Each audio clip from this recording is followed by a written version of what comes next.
Privyet, that's hello in Russian, and welcome to the Stan Collymore Show. Now, in September, England's two biggest rivals, Liverpool and Manchester United, played in the Russian capital on consecutive Champions League nights. What are the odds of that, UEFA? Add two Moscow rivals, CSKA and Spartak, into the mix. You can imagine the tabloid media went into overdrive predicting Armageddon. So, of course, as a good journalist, I had to see for myself.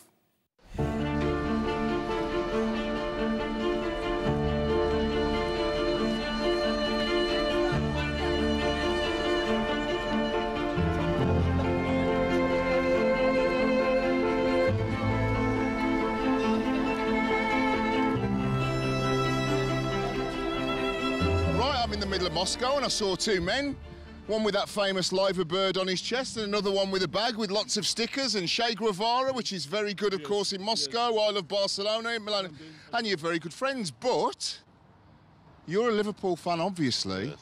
And you're a Manchester United fan, so you here both supporting each other's teams over 2 days? No, I will go into my game, he will go into his game. What have you thought of Moscow so far since you've been here? It's beautiful. I'm here from 5 days and it's beautiful. Where are you from? Malta. I shall say you'll never walk alone to you, and glory, glory Manchester United to you.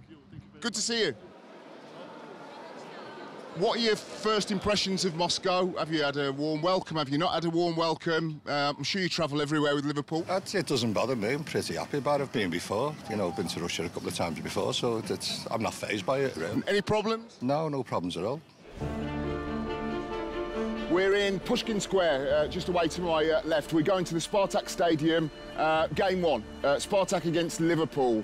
Manchester United play CSKA Moscow tomorrow. We're going to be going on public transport, finding out where fans are, where their pubs are, if there are any flash spots or any trouble. Let's get to the stadium. Следующая станция Баррикадная. The next station is... I know where Spartak is. Spartak is here.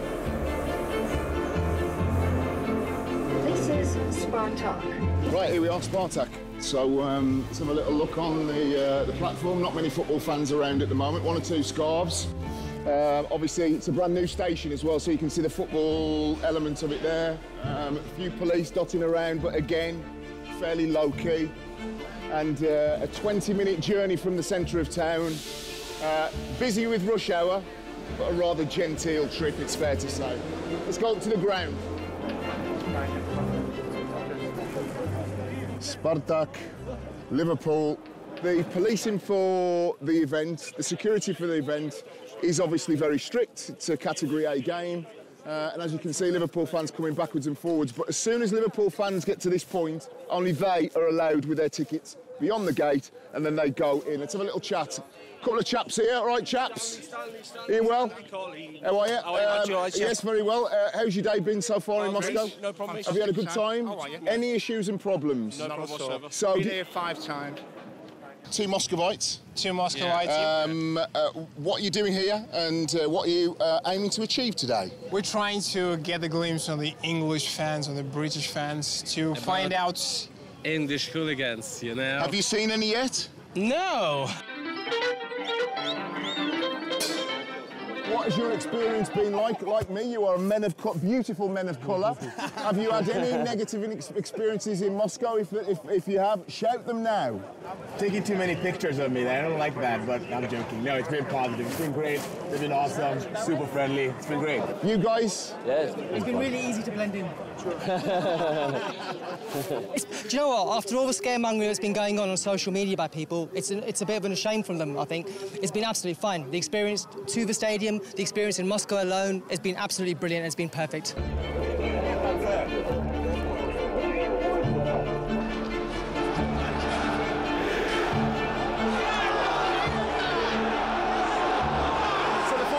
Just gone at the Spartak Stadium. 1-1 it finished between Spartak Moscow and Liverpool. The Liverpool fans are now going to be kept in for an extra 30 minutes as a security measure. That is normal across Champions League games. And we're going to sit with them and then get the metro back into town. We're here outside the away end. As you can see here, it says gentle fan. Russian warm welcome. What has the Russian welcome been like? Absolutely has there been great. a welcome? Yeah, it's been good. Yeah, everybody's tried to help as much as they can. I've seen no trouble. Everything's been great. No trouble. Police have been everywhere, but you don't trust them. Your experience today? Yeah, it's been good. Been good. They've been okay. Just a little bit moody in there, but nothing. I've had worse experiences in there. Napoli. Italy's the worst. Far worse. Yeah. Absolutely brilliant. Honestly, first time in Russia, absolutely brilliant. I recommend anyone coming. This is a marvellous city. Absolutely fantastic. Welcoming Liverpool fans on the train, on the way here, on the tube with all the Moscow fans. They were fantastic. They all welcomed us. They're all giving us advice. Do this, do that. They were fantastic.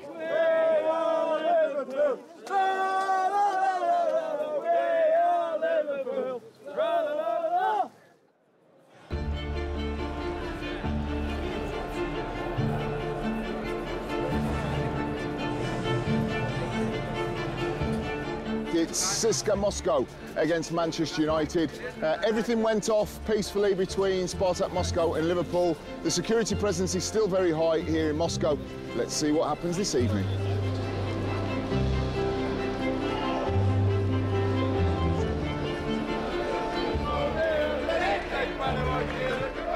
What have you seen today? What have you done? Any issues and any problems? No issues really. We just sort of stuck to ourselves. So we went to some bar earlier. Yeah, nothing to report really. Like compared to last year in Ukraine. So we went and we didn't get on the club buses and we walked through. And eventually, I was unfortunate to get hit in the head with a bottle. But yeah, nothing like that today. We've had no trouble at all. You know, we were advised to come on the buses. We didn't. We come on the metro, and nobody's bothered us at all. Just generally a good day. Did you manage to have a few beers around town and just travel as normal as away fans? Plenty of beers, mate. We had, yeah, with no problems at all. All that security stuff, it's a load of nonsense, really. You got worries everywhere in the world at the moment. I don't think going anywhere in Russia in particular, I don't think that's going to put anyone off. For instance, you get to a World Cup, that's only once every 4 years, man. Like, for instance, that shouldn't stop you. You go to support your team and you do all you can to do that. Any trouble, it's unfortunate if it happens. If you go looking for it, you'll find it. But you put your head down, you just go with your mates. That's what all it is at the end of the day, isn't it? You go away with your mates, have a good time, go and support the team you support.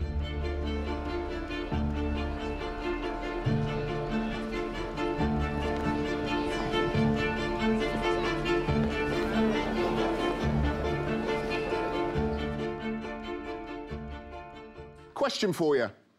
Is Russia ready for the World Cup? Is it safe? Is it secure? Our Liverpool fan reporter, Alexei Yarozhevsky, followed a red from Kenya across Moscow to find out. All right, guys, we're finally at the airport, getting ready to head out. Moscow, here we come. No trip is long enough when you're off to support your favorite football club. Even if it means 11 hours in flight.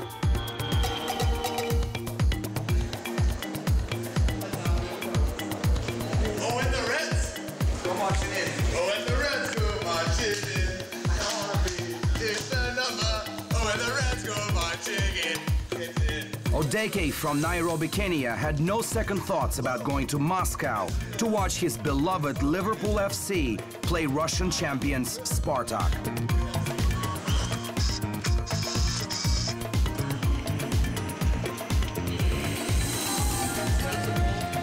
What actually motivated you to come over here?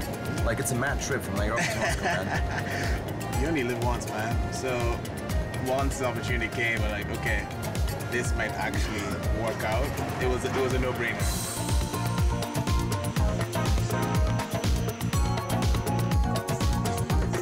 What are you anticipating the most here? Apart from Liverpool win, obviously. Other than the win, the hospitality, you know? World Cup is next year. So coming to just see, you know, how Russia is preparing for that. Confederations Cup went great. So it's going to be interesting to see, okay, now coming in as a football fan, I'm just interested to just, you know, taste Russia, taste the culture, and also the other fans. So you fly all the way from Africa and you actually have a pumpkin elephant in the middle of Moscow. I'm telling you, I didn't leave home. Home came to me. The choice of the first spot to see in the Russian capital was quite obvious. We're taking over. Just for the week. Just for the week. Just for the week.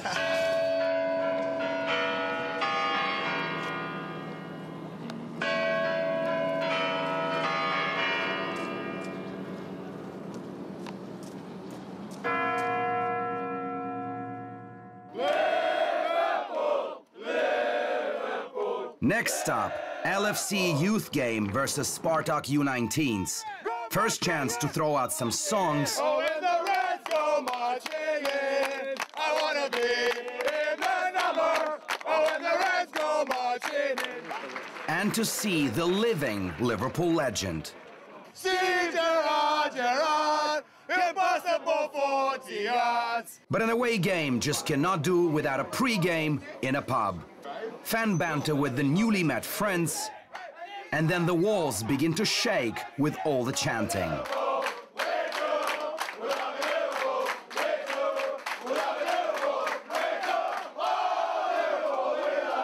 Even before the game kicked off, Odeke became almost a celebrity with the fans in Moscow. That Kenyan, they call him. It's game time. And tension is beginning to mount.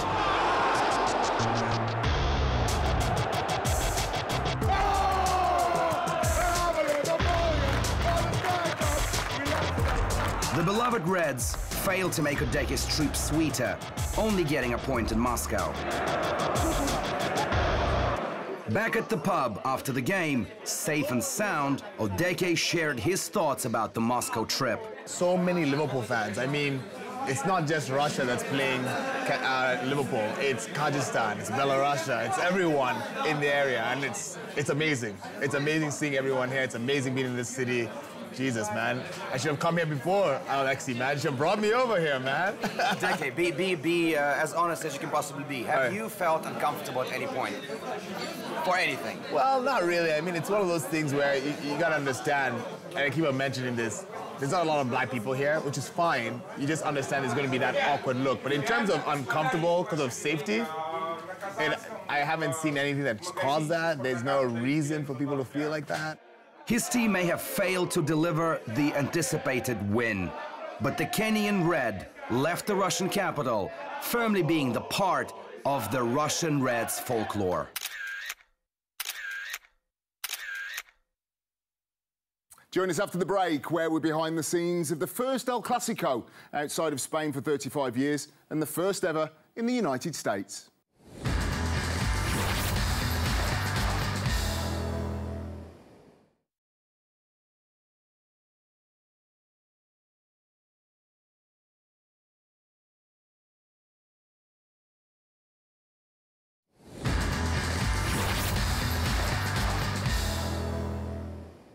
A very warm welcome back. Now, football's not just a game anymore, we know that. It's a huge commercial enterprise making billions of rubles, yen, dollars and pounds.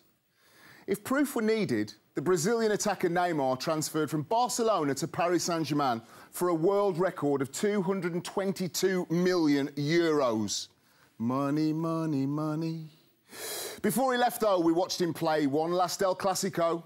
Not in Madrid, not in Barcelona, but in Miami, United States, a huge commercial market. Pass is through. Keep him in, keep him in, keep him in! Back of the queue. Good, good.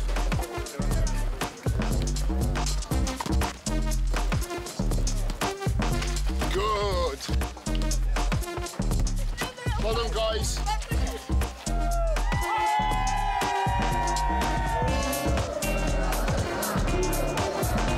An absolutely gorgeous day here at the Hard Rock Stadium. The fans have come from everywhere. They've paid a lot of money to come and see their idols, Neymar, Messi, Cruz, Gareth Bale. Those guys here are locals from Miami, but we've spoken to people from the Dominican Republic, Virginia. They've come from all over, and they're enjoying some good old-fashioned American barbecue. How much you paid for the ticket to get here?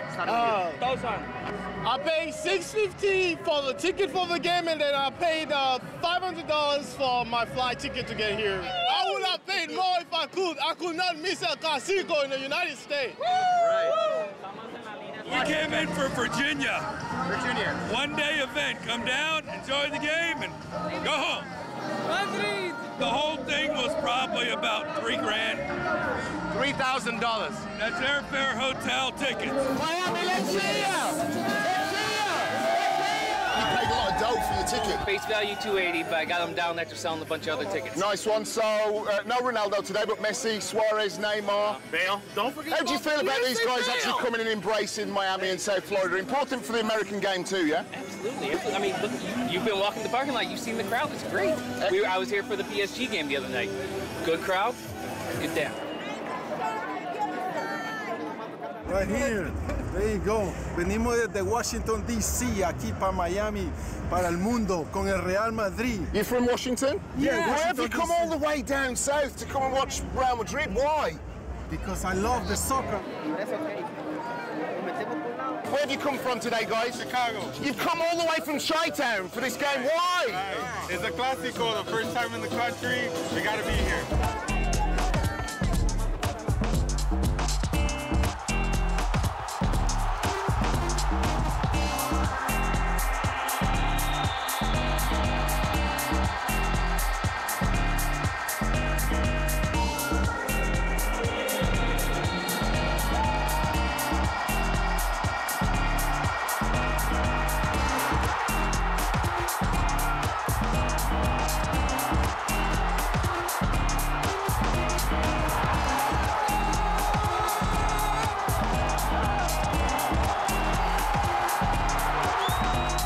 Someone turned to me when it was 3-2 and they were still going back and forth and up and down. He said, maybe you should have charged more for this game. Of course, we charged enough. So the first El Clasico in the United States finished 3-2 to Barcelona. Lionel Messi drew first blood. As you can see, the players are coming back in. We've had a fantastic time here in Miami, and it kicks off the 2017-18 season, which will finish in the Luzhniki Stadium, Moscow, with maybe some of these players in the World Cup final. Now to a story that has rocked English football to its foundations. Both Eni Aluko and Leon Sanderson are women's England internationals with over 150 appearances between them for England. The English Football Association were basically accused of offering Aluko money to hide a story of racist comments allegedly made by former manager Mark Sampson. We spoke to Sanderson, who gave evidence to the British Parliament as the story grew.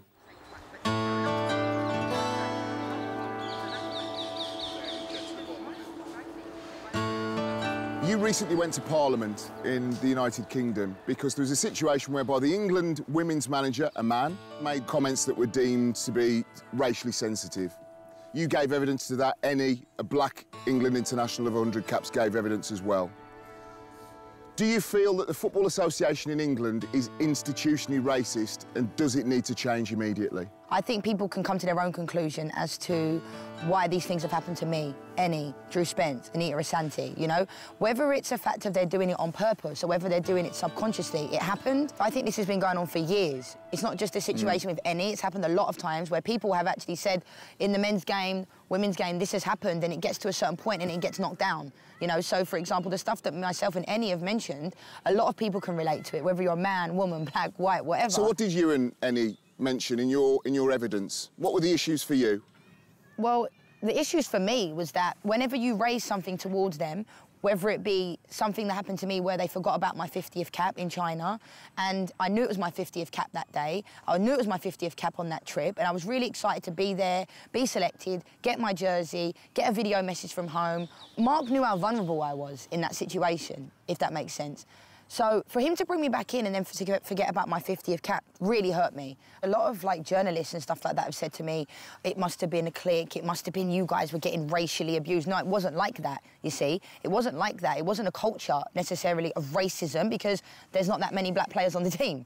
So therefore, how can there be a culture of racism? But the point is, those players that were made to feel that way, there's a pattern. You know, there's a pattern that comes around. And I just don't know why people haven't... Hopefully now people can see, you know, what goes on. But at the same time, I would welcome a meeting with the FA. I would welcome a meeting with Mark. I'd love to know why these things happen. Because, like I said, we all make mistakes, but how do you make them better? And I don't think they did a good enough job of making it better. What Nobody advice would you spoke to give? me. Right, you've got an opportunity now to sit down with Mark, to sit down with the Football Association, and to get to a conclusion where everybody, hands up, we made a mistake. There's no malice in this, it's what we are. We're an organisation that needs to move with the times. You're helping us to do that. What would your recommendations be? Just a couple. Please just take responsibility for what happened. We all make mistakes, but how do you make those mistakes, rectify those mistakes going forward? That's what I would say, because I don't hate anybody. I don't hate Mark, I don't hate the Football Association. We want this to never happen again to somebody else. This has been ongoing for 18 months plus. You know, it's not about being the victim. It's not about kind of, I don't know, shouting from the rooftops about this. This is something that was supposed to be confidential. But it's not until newspapers started breaking stories that weren't true that that's when it didn't become confidential. But me and Annie have spoken about this every single day. And I've known what she's been through, and it's been absolutely disgraceful. But at the same time, I've not had a phone call from anybody from the Football Association since we were at... No. You're joking? I've not had one phone call. From anybody? From anybody. And I've also not been contacted since I was injured. I got picked up an injury last year. I tore my ACL meniscus. Didn't hear anything from anybody. Nothing from the doctor, no support or anything. What did I do? Do you tell me what I did? They forgot about my 50th cap. I was seeing that they were going out on team activities on Instagram, and I contacted the team psychologist and I said, what's going on here? And he said, I was told you couldn't make it. And then that was after that. Then I found out on Twitter I wasn't selected for England at the She Believes Cup. Do you want to play for the Lionesses again? That's a good question, because I can't categorically say yes or I can't say no, but at the same time, I wouldn't be able to play under these circumstances. You know, people as a player, you've played, people are going to love you, people are going to think you're awful. That's the part of the job. But my thing is that, can you honestly say that every single player on that team is better than the ones that... You know, when people play for England, it doesn't mean they're the best players in England, as weird as that sounds, or whatever national team it is. Sometimes if your face fits, then you get selected. That's not to say that the players are not good, because there are good players on the team. But I just think they do things to manipulate the public's perception of what actually is the reality. And that's what sometimes I have a problem with. How do I go from being one of the most high-profile players on the team? It's never happened. Imagine Harry Kane. Not that I'm saying I'm Harry Kane, but imagine if he just got taken out the team, completely taken out the team. It wouldn't happen in the men's game, because people would be saying, where's Harry Kane? Why is he not selected? And he got taken out the team when she was top goal scorer in the league. We need the women's game to continue to grow, and that means people taking a long, hard look at themselves and how do we make this better, and genuinely wanting to make it better, not just saying it and then behind closed doors saying, OK, we'll just keep going on and we'll keep this quiet and then hopefully they'll forget about it. I don't think this is going to be forgotten about. Oh, hello. How are you, pal? Come and join us. Explain to us why hello. What a lovely dog. What a lovely dog. We'll call him Stan. There's a joke in there somewhere, I'm sure. Where would you like to see the women's game go, and what do women, men, football people, football bodies, football administrators do to give it the next push on? Well, I think the fact that we're sitting here right now, I don't think that we would have been able to be in a position where you'd be interviewing a female footballer 15 years ago. So I think that in itself is a positive. Not because of you, but with the way the media is operating. But I've always said, if you don't know about something, how can you go to it? If you don't know about a concert at the O2, how are you going to go to that concert? So it's about publicising the game. And I still think it can continue to grow, and hopefully with more media exposure, but the good media, not the stuff that's negative that everybody wants to talk about and stuff like that. We want to have people, the same journalists that have been interviewing me, I said, I hope to see you at the World Cup in France in 2 years' time supporting the Lionesses. Not just because of negativity, because you want to be there. I think we just have to continue to grow the game. And obviously what's happened of late, hopefully that won't deter people from getting involved in the game, and that won't stop girls, young girls or boys, because it isn't, what I like about it now, it's not a matter of boys look up to girls, boys look up to me. Not before, it'd be like just little girls, you know, but now it's men. Men come up to me. So many people have come up to me shaking my hand saying, Leanne, well done, you know. Hope you're back playing soon after my injury and stuff like that. So it's nice for people to recognise you for the right things, not the wrong things. Leanne, thank you so much for joining us on the show. You've spoken more sense in 20 minutes than many people at our Football Association have in 20 years. Thank you so much and all the very best for the future. Thanks, Dan, I appreciate it. Thank you. You're welcome. Thank you for joining us on the Stan Collymore Show. I'll be back for more of the same next week. Hope you join us. Poekali!